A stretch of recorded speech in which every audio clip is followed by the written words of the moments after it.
ಎಲ್ರಿಗೂ ನಮಸ್ಕಾರ. ನಾನು ಮೊತ್ತಳ್ಳಿ ಸಚಿನ್ ಅಂತ. ಸಿದ್ದರಾಮಯ್ಯನವರ ಪಕ್ಷ ಅಂತಲ್ಲ, ಸಿದ್ದರಾಮಯ್ಯನವರ ಅಭಿಮಾನಿ. ಯಾಕೆಂದ್ರೆ ಇಡೀ ದೇವರಾಜ್ ಅರಸು ಅವರು ಬಿಟ್ರೆ ಅತಿ ಹೆಚ್ಚು ಸರ್ಕಾರಿ ಯೋಜನೆಗಳು ಮತ್ತೆ 5 ವರ್ಷ ಸಂಪೂರ್ಣವಾಗಿ ಅಧಿಕಾರವನ್ನ ಪೂರೈಸಿದಂತ ಯಾರಾದ್ರೂ ಒಬ್ಬ ಮುಖ್ಯಮಂತ್ರಿ ಇದ್ರೆ ಅದು ಸಿದ್ದರಾಮಯ್ಯನವರು. ಯಾಕೆಂದ್ರೆ ಇಡೀ ರಾಜ್ಯದ ಜನತೆಗೆ ಗೊತ್ತು ಅವ್ರು ಎಂತ ಮುಖ್ಯಮಂತ್ರಿ ಅಂತ. ಅಂತೆಯೇ ಅವ್ರಿಗೆ ಏನು ಈ ಹಗರಣದ ಪಟ್ಟಿ ಅದನ್ನ ಸೂಕ್ಷ್ಮವಾಗಿ ಜನಸಾಮಾನ್ಯರು ಅರ್ಥ ಮಾಡ್ಕೊತಾ ಹೋಯ್ತಾರೆ.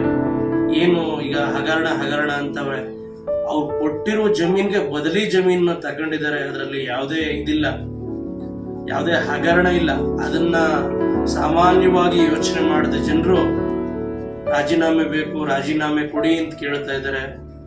ಆದ ಕಾರಣ ನಾನು ಇಂದು ನನ್ನ ಮೈನ ರಕ್ತ ತಕೊಂಡು, ನನ್ನ ದೇಹದ ರಕ್ತ ತಕೊಂಡು, ನೀವು ಯಾವುದೇ ಕಾರಣಕ್ಕೂ ರಾಜೀನಾಮೆ ಕೊಡಬೇಡಿ, ನಿಮ್ಮೊಟ್ಟಿಗೆ ನಾವಿದ್ದೇವೆ ಅಂತೇಳಿ ನಾನು ಸನ್ಮಾನ್ಯ ಸಿದ್ದರಾಮಯ್ಯ ಸಾಹೇಬ್ರಿಗೆ ಪತ್ರವನ್ನು ಬರೀತಾ ಇದ್ದೀನಿ.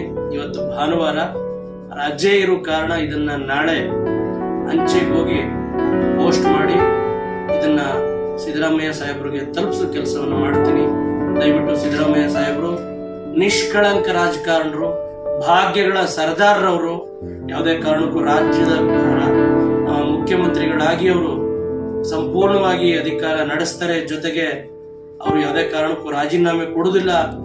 ತನಿಖೆಯನ್ನು ಎದುರಿಸಿ ಅವರು ನಿಷ್ಕಳಂಕರಾಗಿ ಹೊರಬರ್ತಾರೆ ಅನ್ನೋ ವಿಶ್ವಾಸ ಇಡೀ ಕರ್ನಾಟಕ ರಾಜ್ಯದ ಜನತೆಗದೆ. ಎಲ್ರಿಗೂ ನಮಸ್ಕಾರ.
ಎಲ್ರಿಗೂ ನಮಸ್ಕಾರ. ನಾನು ಮೊತ್ತಳ್ಳಿ ಸಚಿನ್ ಅಂತ. ಸಿದ್ದರಾಮಯ್ಯನವರ ಪಕ್ಷ ಅಂತಲ್ಲ, ಸಿದ್ದರಾಮಯ್ಯನವರ ಅಭಿಮಾನಿ. ಯಾಕೆಂದ್ರೆ ಇಡೀ ದೇವರಾಜ್ ಅರಸು ಅವರು ಬಿಟ್ರೆ ಅತಿ ಹೆಚ್ಚು ಸರ್ಕಾರಿ ಯೋಜನೆಗಳು ಮತ್ತೆ 5 ವರ್ಷ ಸಂಪೂರ್ಣವಾಗಿ ಅಧಿಕಾರವನ್ನ ಪೂರೈಸಿದಂತ ಯಾರಾದ್ರೂ ಒಬ್ಬ ಮುಖ್ಯಮಂತ್ರಿ ಇದ್ರೆ ಅದು ಸಿದ್ದರಾಮಯ್ಯನವರು. ಯಾಕೆಂದ್ರೆ ಇಡೀ ರಾಜ್ಯದ ಜನತೆಗೆ ಗೊತ್ತು ಅವ್ರು ಎಂತ ಮುಖ್ಯಮಂತ್ರಿ ಅಂತ. ಅಂತೆಯೇ ಅವ್ರಿಗೆ ಏನು ಈ ಹಗರಣದ ಪಟ್ಟಿ ಅದನ್ನ ಸೂಕ್ಷ್ಮವಾಗಿ ಜನಸಾಮಾನ್ಯರು ಅರ್ಥ ಮಾಡ್ಕೊತಾ ಹೋಯ್ತಾರೆ. ಏನು ಈಗ ಹಗರಣ ಅಂತವೆ, ಅವ್ರು ಕೊಟ್ಟಿರೋ ಜಮೀನ್ಗೆ ಬದಲಿ ಜಮೀನ ತಗೊಂಡಿದ್ದಾರೆ. ಅದರಲ್ಲಿ ಯಾವುದೇ ಇದಿಲ್ಲ, ಯಾವುದೇ ಹಗರಣ ಇಲ್ಲ. ಅದನ್ನ ಸಾಮಾನ್ಯವಾಗಿ ಯೋಚನೆ ಮಾಡಿದ ಜನರು ರಾಜೀನಾಮೆ ಬೇಕು, ರಾಜೀನಾಮೆ ಕೊಡಿ ಅಂತ ಕೇಳ್ತಾ ಇದ್ದಾರೆ. ಆದ ಕಾರಣ ನಾನು ಇಂದು ನನ್ನ ಮೈನ ರಕ್ತ ತಕೊಂಡು, ನನ್ನ ದೇಹದ ರಕ್ತ ತಕೊಂಡು, ನೀವು ಯಾವುದೇ ಕಾರಣಕ್ಕೂ ರಾಜೀನಾಮೆ ಕೊಡಬೇಡಿ, ನಿಮ್ಮೊಟ್ಟಿಗೆ ನಾವಿದ್ದೇವೆ ಅಂತೇಳಿ ನಾನು ಸನ್ಮಾನ್ಯ ಸಿದ್ದರಾಮಯ್ಯ ಸಾಹೇಬ್ರಿಗೆ ಪತ್ರವನ್ನು ಬರೀತಾ ಇದ್ದೀನಿ.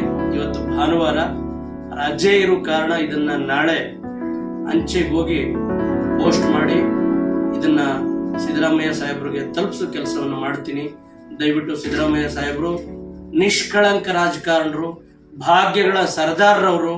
ಯಾವುದೇ ಕಾರಣಕ್ಕೂ ರಾಜ್ಯದ ಮುಖ್ಯಮಂತ್ರಿಗಳಾಗಿ ಅವರು ಸಂಪೂರ್ಣವಾಗಿ ಅಧಿಕಾರ ನಡೆಸ್ತಾರೆ. ಜೊತೆಗೆ ಅವರು ಯಾವುದೇ ಕಾರಣಕ್ಕೂ ರಾಜೀನಾಮೆ ಕೊಡುವುದಿಲ್ಲ. ತನಿಖೆಯನ್ನು ಎದುರಿಸಿ ಅವರು ನಿಷ್ಕಳಂಕರಾಗಿ ಹೊರಬರ್ತಾರೆ ಅನ್ನೋ ವಿಶ್ವಾಸ ಇಡೀ ಕರ್ನಾಟಕ ರಾಜ್ಯದ ಜನತೆಗದೆ. ಎಲ್ರಿಗೂ ನಮಸ್ಕಾರ.